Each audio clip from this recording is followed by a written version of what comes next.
evaluasi tengah semester. Nah, oleh karena itu, pada minggu ini juga kalian akan mengerjakan ini, tugas individu untuk evaluasi tengah semester. Nah, oke, jadi mungkin ini sudah di-share oleh Fawaz ya? Sudah di-share ini tugasnya? Ya, sudah ya? Saya kira tadi kalau sudah di-share pasti sudah melihat isi tugasnya, ada perbedaan di tanggal maksimum pengumpulan. Jadi karena ini sifatnya ETS, maka batas waktunya saya kurangi jadi awalnya itu tanggal 4 menjadi tanggal 1, jadi besok. Tapi kerjakan saya kira kalau mengerjakan ini tidak terlalu sulit, jadi saya kira bisa secara santai-santai aja gitu ya sampai besok. Oke, jadi ini adalah tugas ETS. Untuk mekanisme pengumpulan nanti saya kira nanti akan diumumkan oleh Mas Fawaz ya sebagai asisten. Jadi nanti mungkin harus ngupload ke Google Drive dan sebagainya. Nah, tapi nanti hubungi Mas Fawaz dulu untuk mekanisme submission-nya. Nah, oke, ketentuan dari tugas individu ETS ini adalah bahwa semua pengerjaan adalah berdasarkan pada source code yang sudah diberikan. Ya. Jadi harus berdasarkan pada source code yang telah di-share di github.com rm77project.git.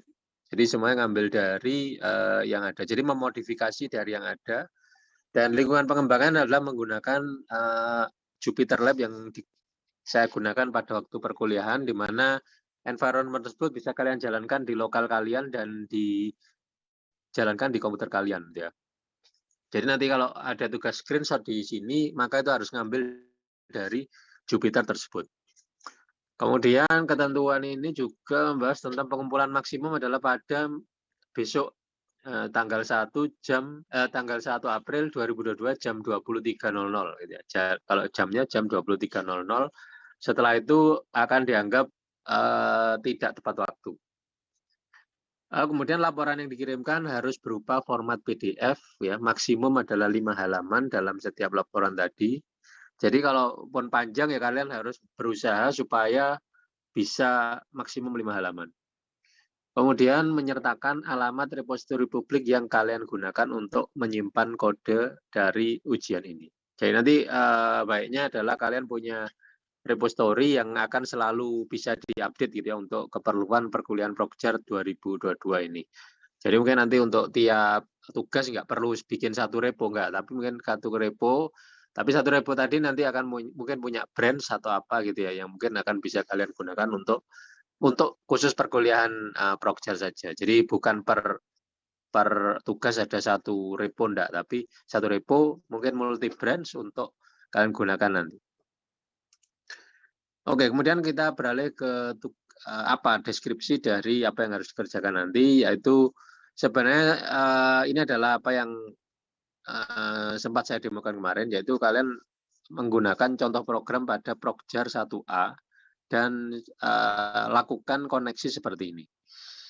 Lakukan koneksi seperti ini. Untuk portnya itu terserah, nanti kalau misalnya kalian merubah port harap dideskripsikan di laporan gitu ya. Jadi nanti misalkan server itu kan awalnya 32 berapa gitu ya. Nanti kalian berapa kemarin, nah itu kalian deskripsikan kalau misalnya berubah port. Jadi nanti segala macam perubahan yang dilakukan situ kalian ceritakan di deskripsi dari laporan tersebut. Jadi buatlah susunan koleksi client server pada arsitektur 1. Nah, soal nomor 1 adalah kalian harus memodifikasi program klien di client side ya. Itu dengan multi thread. Jadi tugasnya adalah kalian membuat sebuah request multi thread dengan untuk meminta data pemain yang ada di contoh program itu kan. Nah, contoh program itu kan cuma 5 data. Nah, mungkin kalian bisa tambahkan ke banyak data jika diperlukan. Jadi merequest data pemain dengan nomor secara random. Contoh multithread seperti pada multithread di Prokjar 3 konkurensi ya. Nah, di sini kalian harus mencatat, mengobservasi. Jadi Pertama adalah kalian membuat satu thread untuk melakukan itu, dan kemudian ditingkatkan thread-nya menjadi 5, tingkatkan menjadi 10, dan terakhir adalah 20. Nah, di situ kalian catat masing-masing itu, gitu ya, dengan ada jumlah request berapa, gitu ya, jumlah request berapa. Jadi kalian bisa jumlah request ini nanti kalian bisa ini kan sendiri yang jelas apa namanya, yang harus dicatat adalah jumlah request yang dikirim dan jumlah respon. Jadi jumlah respon itu adalah respon data yang diterima. Jadi kalau fail maka itu dianggap tidak dihitung gitu ya. Jadi kalau misalkan kalian ngirim ada yang termonitor adalah 100 request ya, maka kalau yang fail itu ada 5, maka yang harus dicatat adalah jumlah responnya adalah 100 ya itu tadi 5 yang tidak terjawab gitu ya. 5 tidak terjawab berarti kan hanya 95 respon yang didapatkan.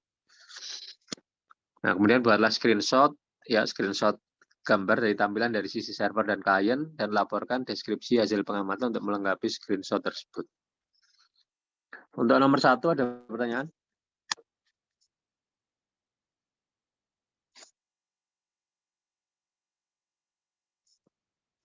Jadi untuk nomor 1 ini sebenarnya adalah kalian mencoba menambah jumlah thread di sisi klien ya, dengan jumlah thread adalah 1, 5, 10, 20 dengan mencatat jumlah request yang dikirimkan.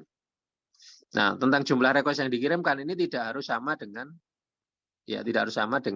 thread-nya. Terserah kalian lah. Intinya ada thread yang ada multi thread gitu. Ada multi thread dengan 1, 5, 10, 20. Jumlah request-nya ya bisa tergantung dari apa yang muncul pada saat itu. Berikut, ya, nggak ada pertanyaan untuk nomor 1? Halo? Nomor 1? Nggak ada pertanyaan ya? Oke, sekarang kita bahas yang nomor 2. Nomor 2 adalah, nah ini selain memodifikasi klien, maka kalian juga harus memodifikasi yang di sisi server. Nah ini memang belum ada contohnya, namun kalian tetap bisa menggunakan contoh yang ada pada multithread PY yang ada di sisi klien tadi.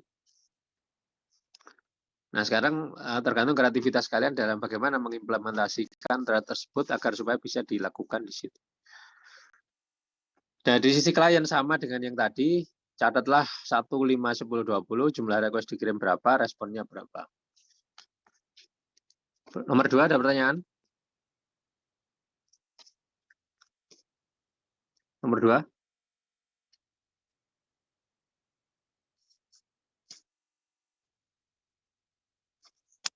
Ada pertanyaan nomor 2?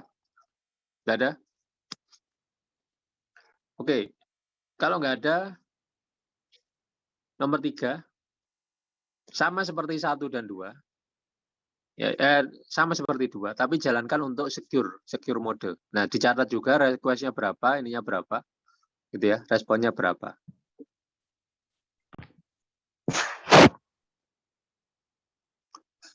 Oke. Soal nomor 3 sudah jelas ya. Kemudian nomor 4, nah, berikan opini Anda tentang perbandingan performa komunikasi pada soal 1, 2, 3. Ya, dalam satu paragraf dan minimal 10 kalimat. Jadi berikan tulisan gitu ya mengenai perbandingan performa komunikasi pada soal-soal tersebut.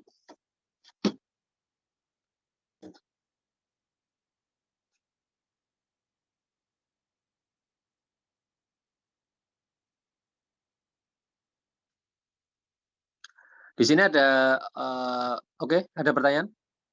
1, 2, 3, 4. Izin bertanya, Pak. Ya. Untuk yang sebelumnya nomor 1 tadi itu ada buatlah susunan yang, nah ini, dengan menggunakan contoh program pada repo program 1A, itu Ya. kan ada buatlah susunan koneksi klien server seperti pada arsitektur 1. Ya. Itu saya masih kurang paham, Pak.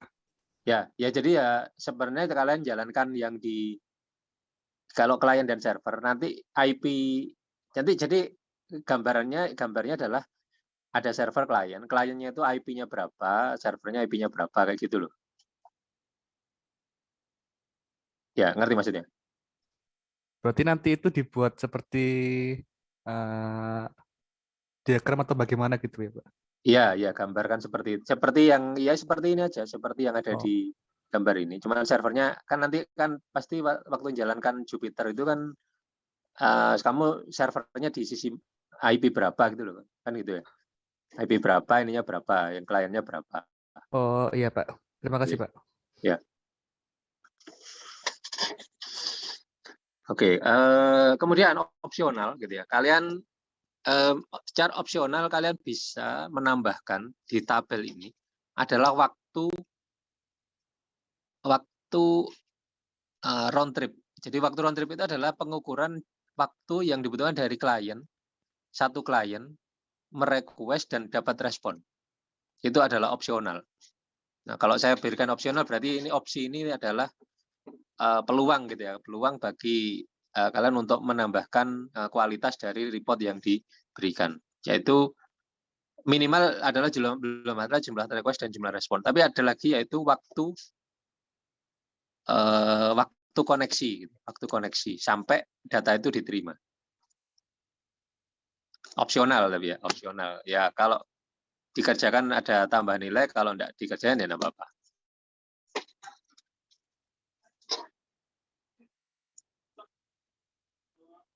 Oke.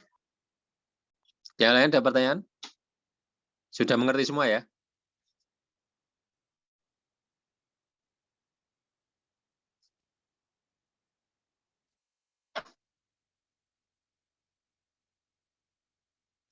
Oke, sudah mengerti semua?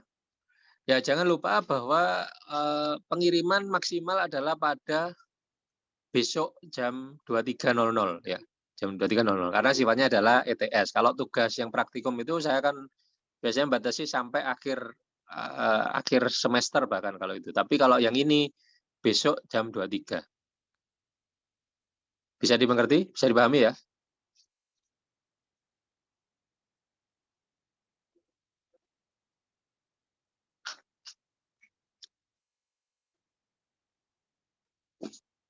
Ya, ini nggak ada respon ini kira-kira gimana nih? Sudah dimengerti, Pak. Oke, sudah dipahami, sudah dimengerti. Saya kira tinggal mengerjakan saja. Ya, ngerjakannya jangan kesusu, pokoknya jangan di akhir-akhir aja ngerjakannya. Ngerjakannya mulai hari ini gitu ya. Jadi besok malam atau besok siang bisa di submit. Untuk mekanisme submission bisa ditanyakan ke Mas Fawas sekali lagi ya. Jadi besok 23.00 adalah deadline pengumpulan dari tugas individu ETS ini. Oke, baik. Kalau nggak ada yang ditanyakan, ya silakan dikerjakan. Ya, silakan dikerjakan. Kita ketemu lagi minggu depan. Ya. Untuk minggu depan, untuk minggu depan masih menunggu. Kita masih menunggu ini ya, menunggu info lagi. Jadi by default masih online, tapi ya ada kemungkinan pertemuan tatap muka. Tapi secara default masih online gitu ya. Secara default masih online sampai ada pengumuman bahwa akan ada pertemuan tatap muka di kelas. Oke, baik kalau gitu saya akhiri dulu. Ya, Assalamualaikum warahmatullahi wabarakatuh. Waalaikumsalam warahmatullahi wabarakatuh. Terima kasih Pak. Ya, masih.